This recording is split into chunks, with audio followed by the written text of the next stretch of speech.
Welcome back to the morning show here on Arise News. I am OG Akbe. Good morning, welcome back. I'm Veronica Deka. And I'm Tundu Abiola. Our guest this morning has been very vocal about his professed obsession with Nigeria. Professor Chris Mustapha NWOKOBIA, who is the convener of CountryFirst movement, is a lawyer by profession and was the presidential candidate of the Liberal Democratic Party of Nigeria political platform in 2011, making him at the time the youngest ever person to run for the office of the President of Nigeria at the age of 40. To provide us with perspectives on today's elections, we're now being joined from the Arise Abuja studios by Professor NWOKOBIA. Welcome to the program. It's my pleasure to be here. Good morning. What would you say has changed in the pulse of the nation between last Saturday and this one regarding the presidential and National Assembly elections?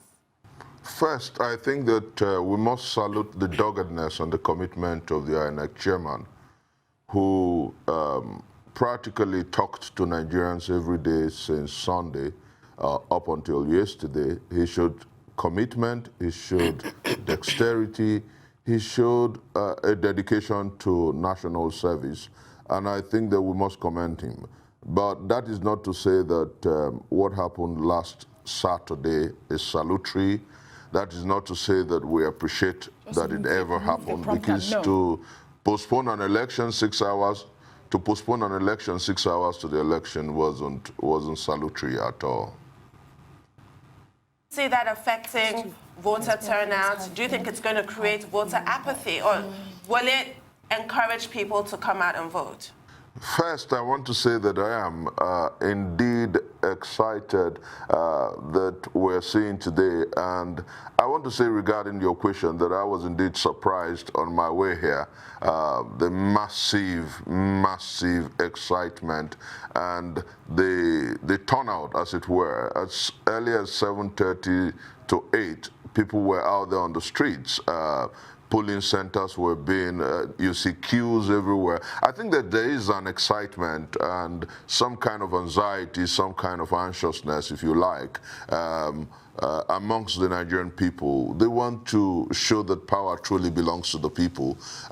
Interestingly, with the adult suffrage and the electoral franchise, what Nigerians are trying to do today is to show that politicians should be answerable to the people. And I do sincerely think that is appreciable. It's something that we must salute, something that we must commend. And I do sincerely also believe that the voter turnout will be massive. Thank you for that, sir. Going by the briefings of the INEC chairman in the past week, would it be correct to say that the election management body has got a firmer grip? Last week, we were told that the elections had to be postponed because of logistics, and now that everything seems to be going ahead. What is your take on this? But for a few states that complained that up till about 10 p.m. yesterday, they hadn't gotten materials down to the local governments. I think that the INEC chairman has done a profound job. I have never seen, I'm 47 now, I have never seen this much of commitment by an INEC chairman to keep up to date, up to speed with the people regarding their protocol, regarding their electoral processes. And I think I must commend him. It goes to show that the Nigerian people, or the leadership, if you like, a different strata, understands that a highly progressive world wants leaders who are answerable to the people. All right, so with the postponement of last week's elections, how would you say that would impact voter turnout today? Would you say that it would boost voter turnout because there's more consciousness, or would you say that the disappointment would make the turnout low? One of the reasons for which I think that the turnout will be massive is not only because the INEC chairman spoke every day to the Nigerian people from Sunday to Friday, but the fact that at some point, he even got the IG of Police, Inspector General of Police, to talk to the people. And then he was able to muster some level of confidence that is necessary to make the voters turn out. I think that what is important is that Nigerians understand that with this ritual, if you like, 4 years ritual, where we will have to vote for a president, vote for National Assembly members, and change leadership, comes, if you like, a plebiscite of some sort, if you like, a referendum of some sort on leadership. So I do sincerely believe that Nigerians, look at the INEC voter registration demograph, look at the number of those who collected. About 86% of those who registered collected their PVCs. That goes to show that Nigerians are interested in the electoral process. And I do sincerely believe that Nigerians will step out there today. What I saw this morning is very encouraging. I do sincerely believe that it will work well. I just pray that Nigerians understand that it is not a war. It is an opportunity to exercise their franchise and ensure that they get the leaders they deserve, the leaders they want. Rather than war, we must use the ballot and not the bullet. I believe that if we do that, we shall have a new republic on our hands. What distinguishes this campaign season from previous ones, and in what way or ways would you say that the dynamics of Nigerian politics have been altered by the overall build-up to this election? First, I want to say that increasingly, you know, my late dad told me that the universe is always on a progressive flux, that if the likes of Mussolini, if the likes of Adolf Hitler were allowed to run roughshod without the universe having a corrective fervor on life and destinies, that our planet would have been destroyed. So between 2014, 2015, and 2018, 2019, we saw, if you like, some measure of dedication more to issues than diatribes, more to issues than insults, more to issues than invectives, and interestingly, we didn't make so much enemies. I know that in 2014, 2015, the war was intense. It was about change and continuity. And then we had a northern presidential candidate and a southern presidential candidate for the two major parties. Presently, we have two northern major candidates and two Fulanis, if you like, two Muslims. So those who went to war, I'm talking about intellectual war, I'm talking about propaganda, I'm talking about debates, understood from the start that it has to be about elections. It has to be about voting rather than war. It has to be about making our country better rather than making enemies. And so I do sincerely think that on a score, the campaigns was far more civil, but for the issues about violence at some level that we had some politicians procuring thugs to disrupt the campaign trail of their opponents and the likes. But for that, by and large, I think that the debate was more profound, profuse, and prolific. You are so correct, sir. At the end of the day, we want things in this country to move forward in the right direction. And you did mention that it was about making a change. In 2015, the Buhari campaign was funded on the fact of change, and everybody was on that bandwagon. Now their party is more about continuity, and PDP is more about change and moving us in the right direction. From the trajectories of the two major political parties during the campaigns, which between APC and PDP would you rate as having ran a more effective campaign? For fear of being accused of being biased and prejudicial in my analysis of this, I think that because I have my emotions and I have my sympathies and I have my bias for one of the major candidates, so I just may not do that on election morning. I think that what is profoundly important to note is that we saw charisma, competency and capacity on the one hand, and we saw on the other hand, people who were saying that it's got to be a next level, but they failed to define it. And that's what I want to say this morning. The Nigerian people will decide who takes Nigeria, who makes Nigeria better, who makes Nigeria work again. I think it's the right of the Nigerian people to do so with their thumb or their index finger, whichever finger suits the ballot paper. What is important is that our country will come out of this better and bigger. All right, so the president in his capacity as the commander-in-chief suddenly has become a lot less tongue-tied about addressing Nigerians, particularly in respect to these elections. To what extent would you say his newfound body language has affected his public perception? Interestingly, I think I love this question. Interestingly, what we know about leadership all over the world is that leaders must be must see themselves as the servants of the people. For about 4 years, we saw a president who ran roughshod, if you like, and then did think that we were conquered subjects, did think that we were his people to run the way he wanted. But thank God for elections. I was telling a friend 2 days ago that I just would wish that we have elections every year. I just would wish that we'll have votings and campaign every year, so our president, our leaders can talk more often to the people. Because it's interesting to know that a man who didn't speak to the Nigerian people, who didn't make, apart from Independence Day broadcast and perhaps New Year's broadcast for about 3.5 years, spoke to Nigerians 3 times in 2 weeks. Elections must be almighty. Elections must be awesome. Elections must be humbling.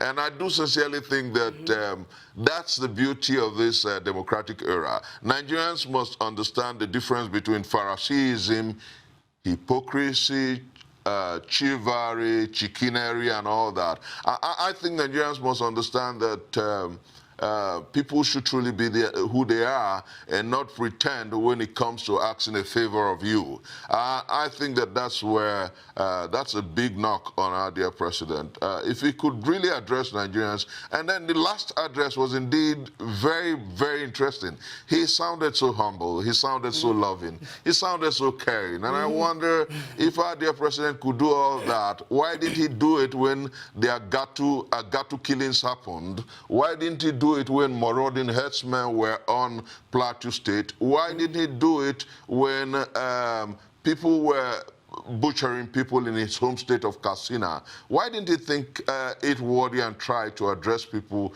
when Nigerians were grieving? I think that elections are indeed monstrous, massive, and almighty, if you like. If I may hazard a theory, it's really politics 101, which I'm sure you of all people know. Every politician must serve their base. So I think what might have happened with the president in those situations that you painted are those tragic situations was concern with his base, with his personal constituency.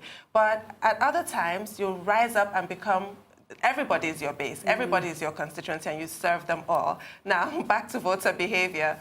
What are the factors that may likely determine how people are able to rise and own this process today? I think that first, knowing where we are as a nation and knowing where we were as a nation in 2014, 2015 will be one of the major linchpin in determining the choices people make today. Then the second thing that will be very important is not only knowing where we are, understanding that Nigerians are poorer now than they were then. Maybe that's why you have quite a lot of people trooping out to vote.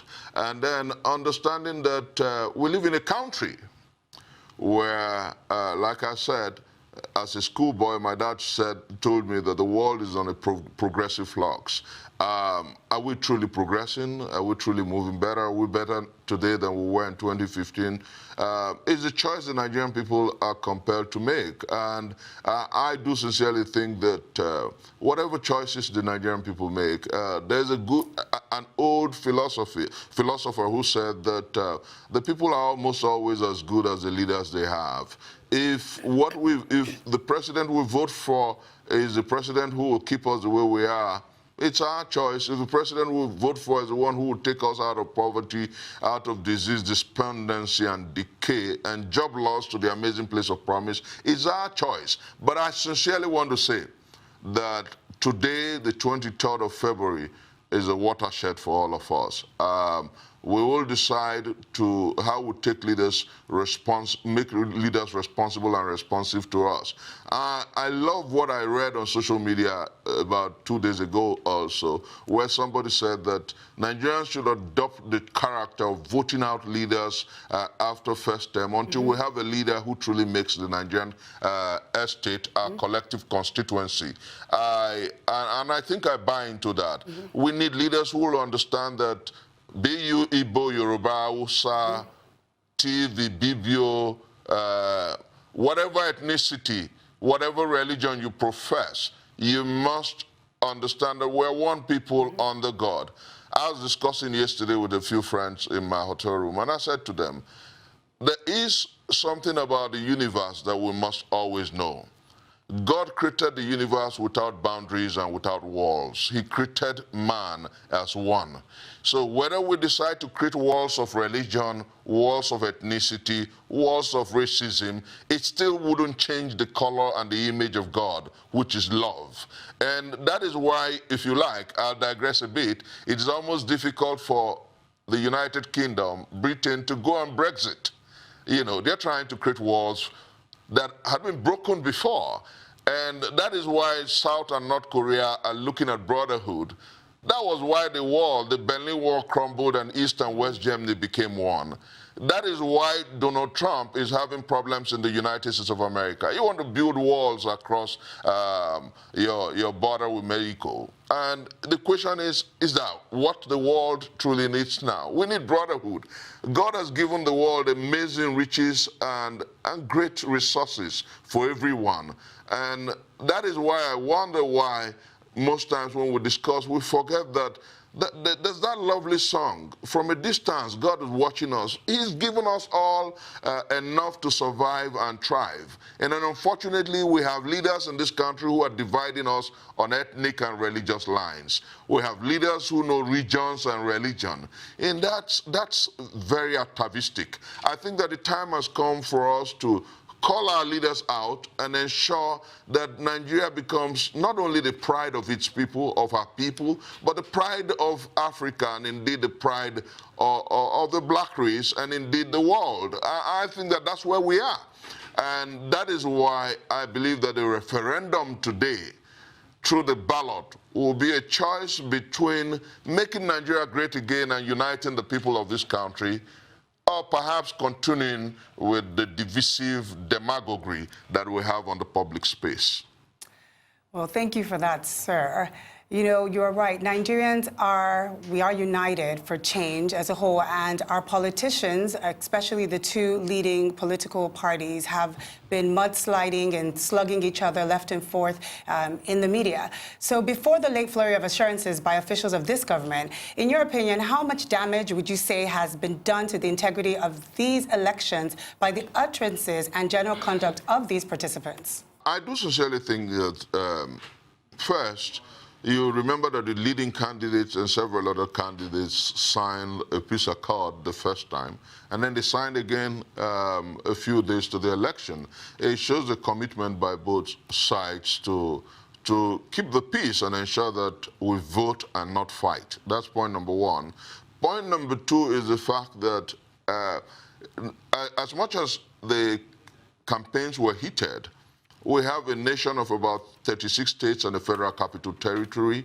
We have 774 local governments, and we just had a few flashes of major conflict and bloodletting. I would say that saddened me because one of the greatest poets that I revere once said that the death of one man diminishes me because I'm involved in humankind. Therefore, do not ask of me for who the bell tolls, it tolls for thee. So I repudiate and lampoon those flashes of violence. But beyond that, what is important is that the Nigerian people understand that we must move on as a country and as a united people. And then the international community. I heard Madam former President of Liberia saying that she was indeed satisfied with the efforts of the political parties to keep the peace and maintain the peace. And then she was happy with the way the INEC chairman engaged with the people.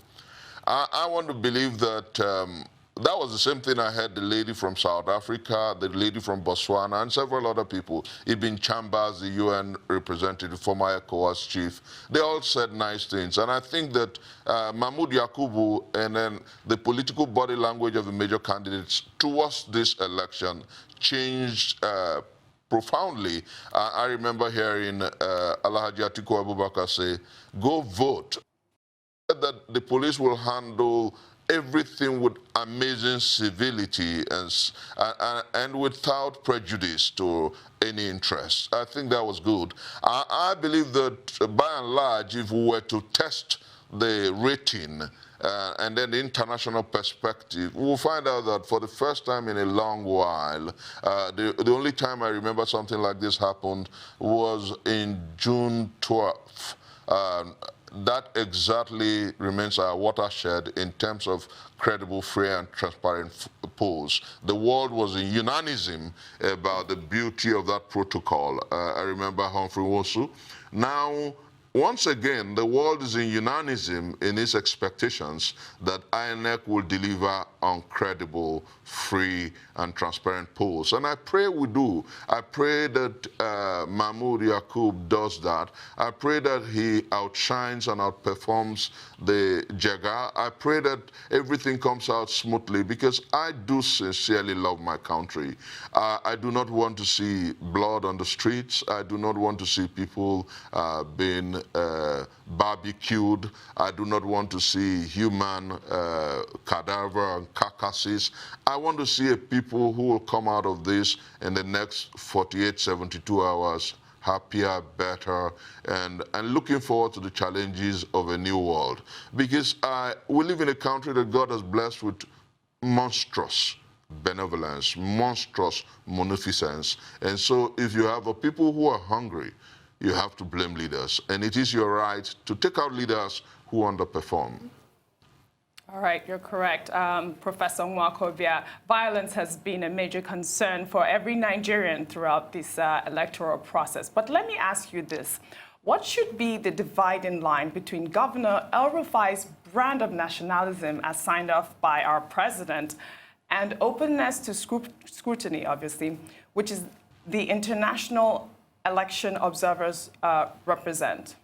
Interestingly, I heard Mr. President say in his speech that he appreciates the presence of international observers.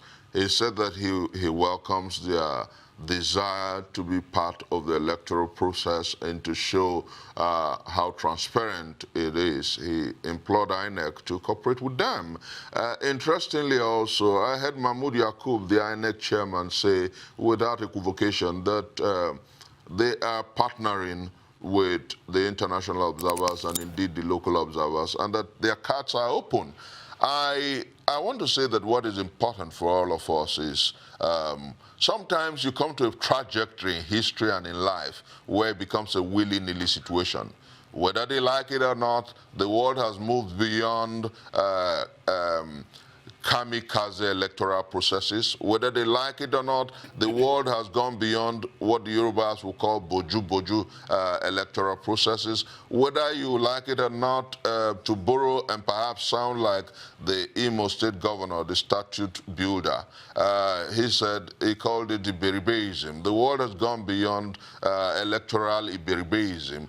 Whether you like it or not, it has to be free, fair, and credible. The leaders in Africa are beginning to grapple with the fact that a certain Babo from Côte d'Ivoire had his time with the court and his time with custody because he tried to subvert the will of the people.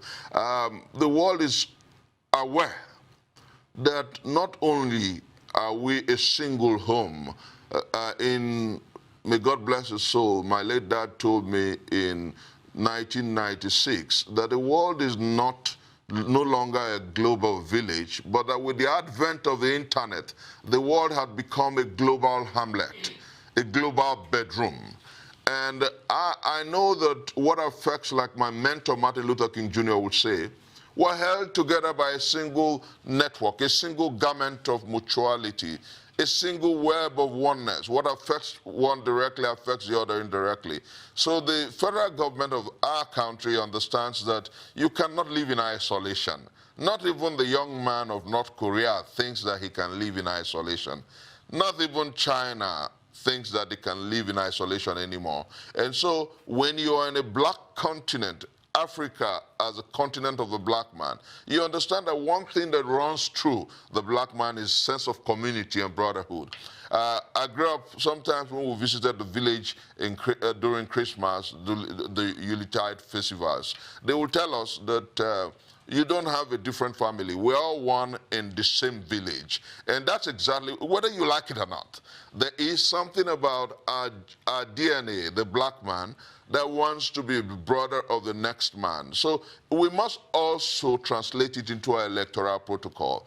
And then understand that whether you're in Karunamuda or in Eket, whether you're in my hometown of Ibuzo or you're in Ekpe, wherever you are, one cord runs through those who speak the Ga languages. One cord runs through all of us. And so elections should not be do or die. We must be able to engage proactively, debate, and then allow our thumbs and our fingers speak for us on election day. And after that, embrace the challenge of nationhood and the challenge of building our country again. And that's what I think that in addressing the international community and indeed the observers, the leaders, the president, the INEC chairman, try to convey that beyond the electoral protocol and processes, we're one people. And I believe that that's the challenge that we must internalize. The time has come for us to do what is right, proper, and right. And that's where I'll do a major repudiation. I want to lampoon the NOA, National Orientation Agency. 4 years of this administration, or almost 4 years of this administration, that parastatal of state has not done any job regarding uniting our people and informing our people. And unfortunately, this government, this government finds it difficult to change ministers, DGs, and appointees of state. I think it's sack shy, removal shy, rejigging of cabinet shy. And you ask yourself, how do you get the best hands and the most committed people to handle government agencies? And that's what leadership should be. Leadership should not be about nepotism and cronyism. It should be about the best for our nation. Imagine if we had a proactive, a prolific, and a profound NOA that was able to speak to the people and engage the people across the 774 local governments regarding these electoral protocols and elections. Imagine if we had somebody who was interested or very passionately concerned about patriotism and love for our country. Imagine if the message did reverberate and resonate about our oneness and brotherhood, religion and region notwithstanding. How much peace we will have in the public space. How much sense of love and brotherhood. I remember when I was a young boy in the university, you remember Mamsa, you remember Jerry Garner, that was what popularized him. You remember that cliche about our unity in diversity. And then remember, God bless our soul, Dora Akunyili, one people, great nation. And then you ask yourself, why did this government lose a sense of understanding of the importance of our togetherness, our brotherhood? You can't develop a country that is disunited. You can't grow an economy where there's distrust. You can't take Nigeria to the next level where the other man is looking behind his shoulders and distrusting the next man. You can't make things wonderful when you don't understand the fact that together we're greater, together we're better. Look at the awesome body language of Madiba, Nelson Mandela, when he came out of prison, how he united the South African people, irrespective of the fact that the white people kept him in prison for 27 years. Forgiveness, brotherhood, love, forbearance, and a sense of equanimity, a sense of togetherness and egalitarian rule, tendencies in leadership is important to make our country great. And that's exactly why I think also that today Nigerians have the opportunity to make a referendum as to how we want to move forward, as to how we want to be governed. I believe that our country will be greater than it is today if we all unite and do what is right, proper, and right. Amen to that. We do share a common destiny, so thank you for that, your rousing expression of that. We've discussed gaffe-prone public officials, we've discussed possible voter apathy, but we haven't discussed the militarization of the electoral process. What is your take on boots on the ground at this point in the process, and what to you constitutes a free, fair, and credible election? Let me say this clearly, that in 4 years, or in just about 4 years, Nigeria has come full circle. In 2014, 2015, I was one of the leading campaigners on the other side. I was one of those who brought the present administration to power. I headed one of the arms of campaign of Mr. President. I was DG of Change Ambassadors of Nigeria. And when we did, we lampooned the attempt of government to militarize the election, I remember that the leader, one of the leaders of the National Assembly, Gbajabiamila, took a case to court where the court declared. With you shortly.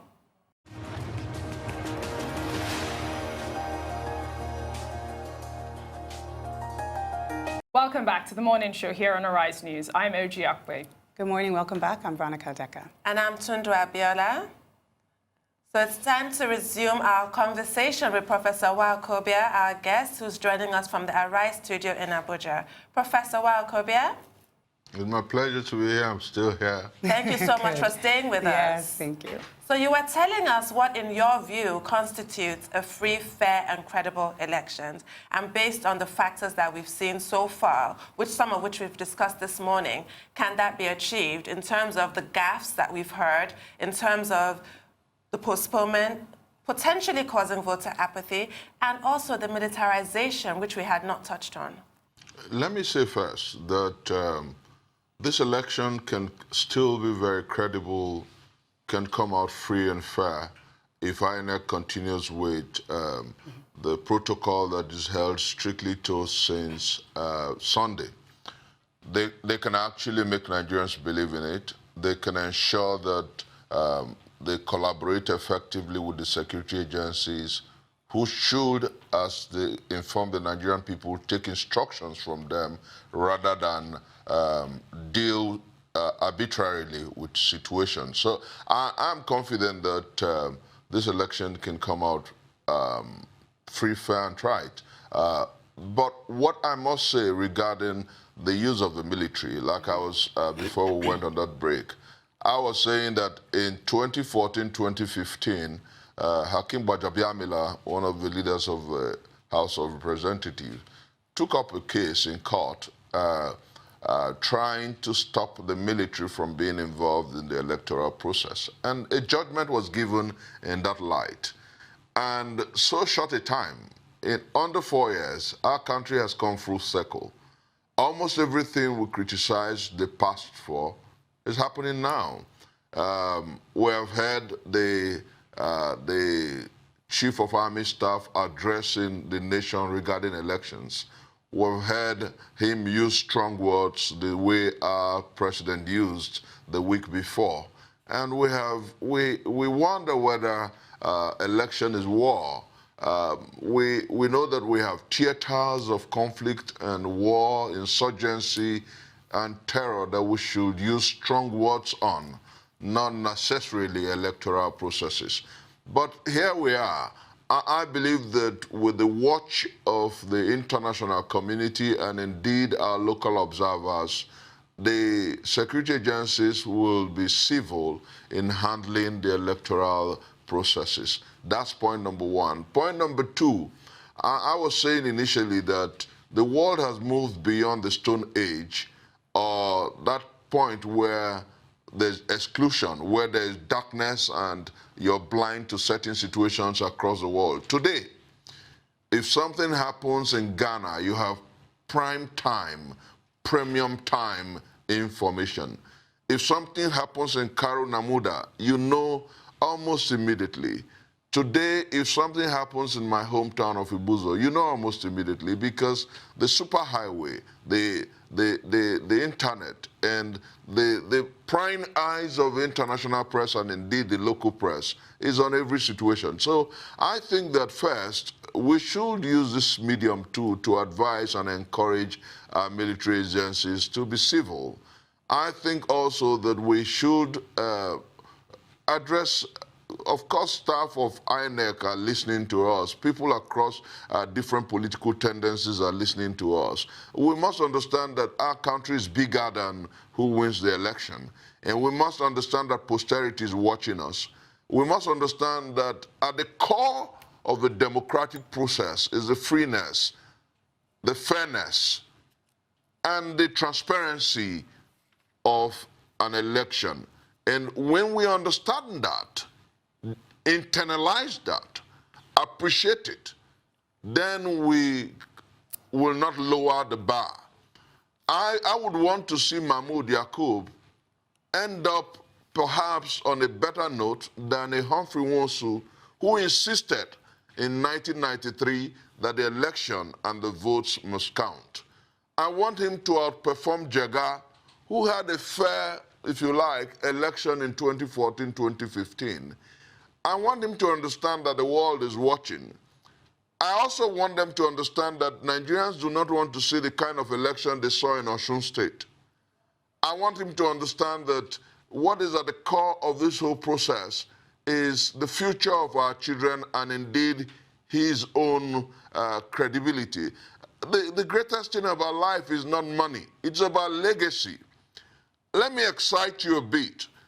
A few weeks ago, I was discussing with friends, and I said to them, who was the richest man in the world when Gandhi was here? Who was the richest man in the world when Mandela was released from prison? Who was the richest man in the world when Mother Teresa was here? Who was the richest man in the world when Martin Luther King Jr. bestride the space? You have almost always forgotten them. Nobody remembers them. You're remembered for the good name, not for silver and gold, not for the riches you steal or loot. So what is important for all of us is the time-tested words of the preacher. Somewhere I read that a good name is better than silver or gold. Somewhere I read that the man who lives forever is the man who impacts positively on humankind. Somewhere I read that the man whose name lives for all times is the man who does what is proper, right, and right. And somewhere I read that God is at the center of the universe rewarding those who do right. So I sincerely believe that the time has come for INEC and the custodians of our military agencies to understand that what Nigerians want from this election is free, fair, and transparent polls. Nigerians do not want people snatching ballot boxes. Nigerians do not want election results written in bedrooms or in hotel rooms. Nigerians do not want the tendency of so many politicians to wit that, oh, we should write the results, let them go to court. Nigerians have prime time information. They have their mobile phones connected to the global web. They have the internet everywhere they are. So nobody's going to deceive Nigerians about the freeness and fairness of this election if it is not. Everybody knows the truth. I've always told people who care to listen that if you some say, oh, beauty has its own, beauty is in the eyes of the beholder.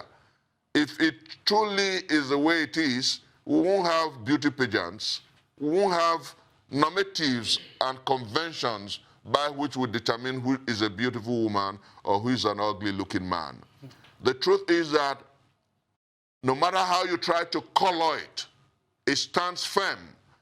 If this election comes out free, fair, and credible, Nigerians will salute Mahmoud, Nigerians will salute the IG of police, Nigerians will salute the security agencies. But if they subvert the will of the people, Nigerians will hold them responsible, and a highly progressive world will criticize them and lampoon their actions. So they have a moment in the sun. They have a moment in the stars. They have a moment to write their name in gold. And so I must encourage them to so do and understand that the moment of victory is fleeting. If because you have watts of dollars or watts of naira, you decide to subvert the people's will, Nigerians will hold you responsible, and indeed posterity will hold you in bad light. So I want to be positive here as I close on that. I want to be positive here that I believe that this election will be free, fair, and credible if INEC and indeed the security agencies do the right thing. But I want to lampoon the actions and the body language of the Chief of Army Staff and indeed Mr. President regarding a certain, some people have tried to pet it, romanticize it, shoot at ballot snatchers. I want to say that you might laugh at this, that since 1999, because of the advent of internet and the World Wide Web, we haven't really seen so much of ballot snatching. Think about that. That's true. In 2014, 2015, in 2014, 2015, there was barely, because the rule, the Electoral Act says if you find that, cancel the pool, cancel the result from that pool. So the politicians know.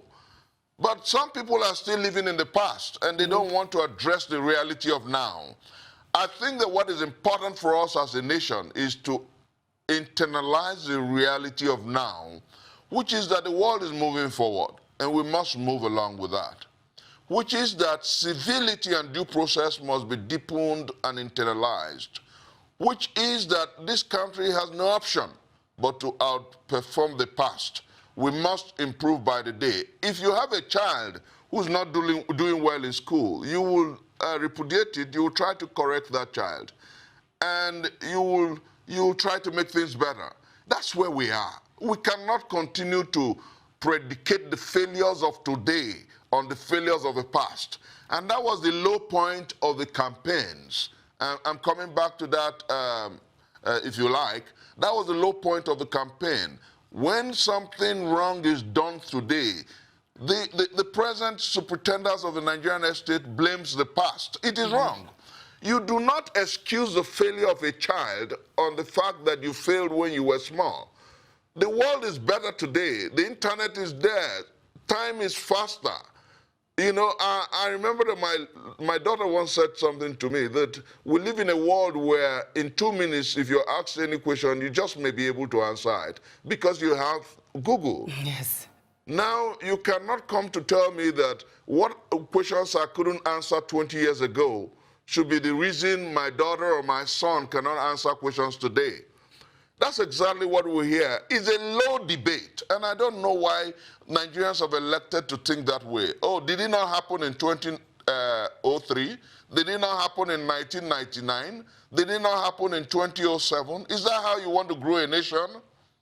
We must raise the bar, redefine our morals, redefine our benchmarks, and what we must do as a people is shoot for the stars.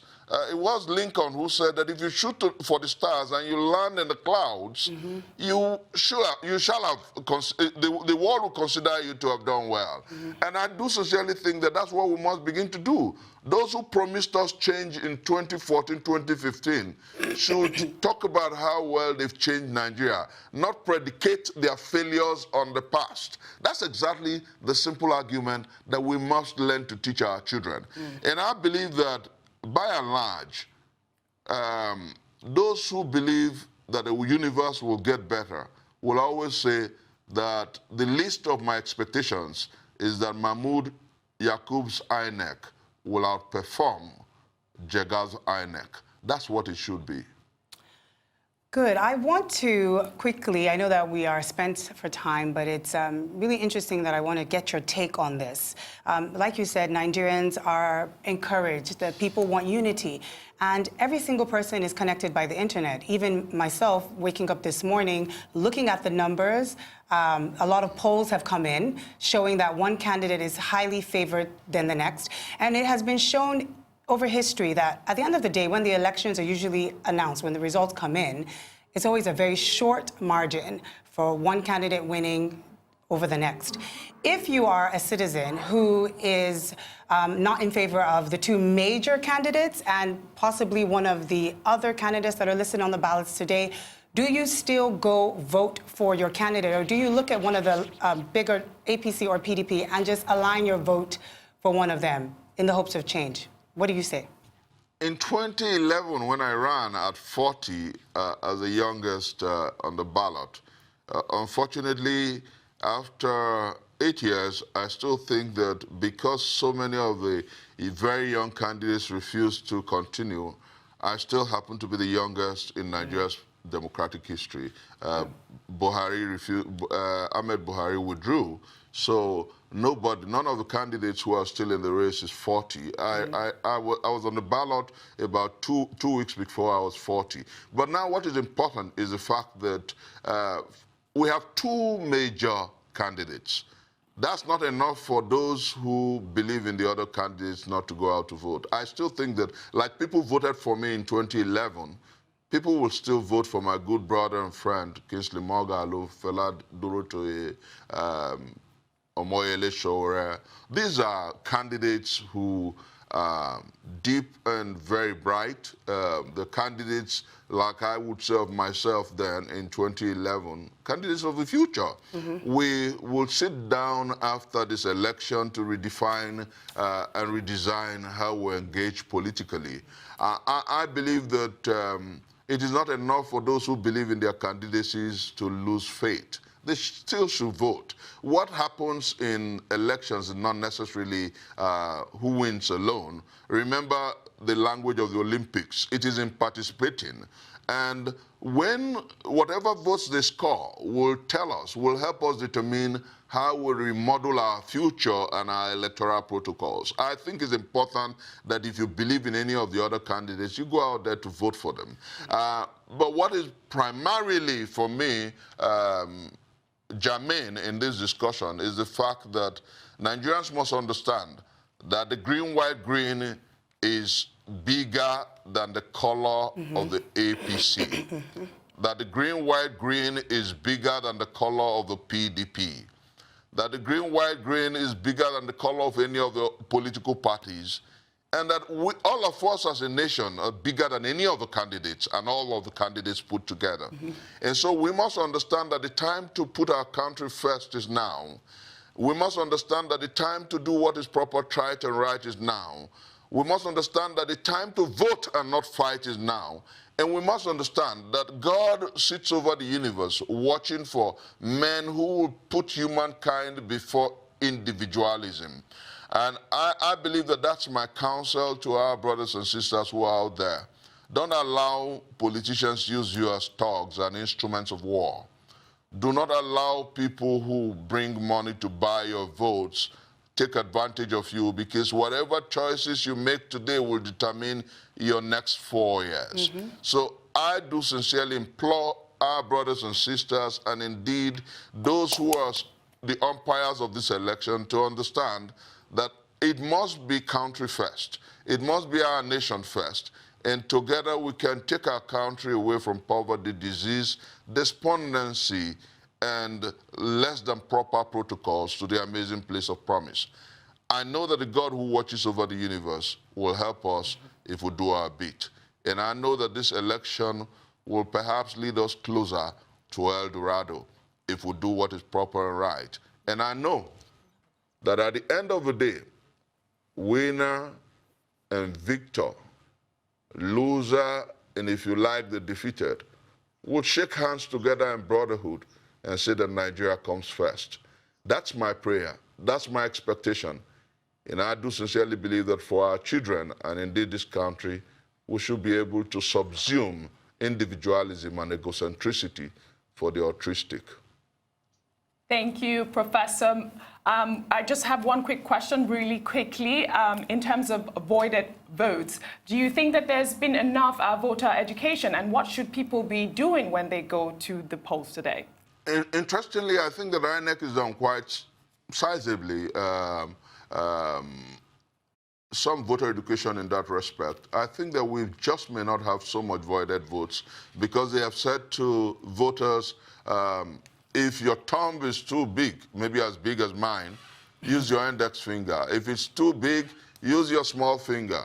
So I think that they will heed that. And then I was also told, I saw that in the news, and it's been repeatedly said, that the ad hoc staff would help inform the people as to what to do this morning, and then come March 9th too. So I know that with the enthusiasm and determination to engage in this referendum on leadership, if you like, I believe that people will do what is proper and right, and I believe that we'll have less voided ballots today.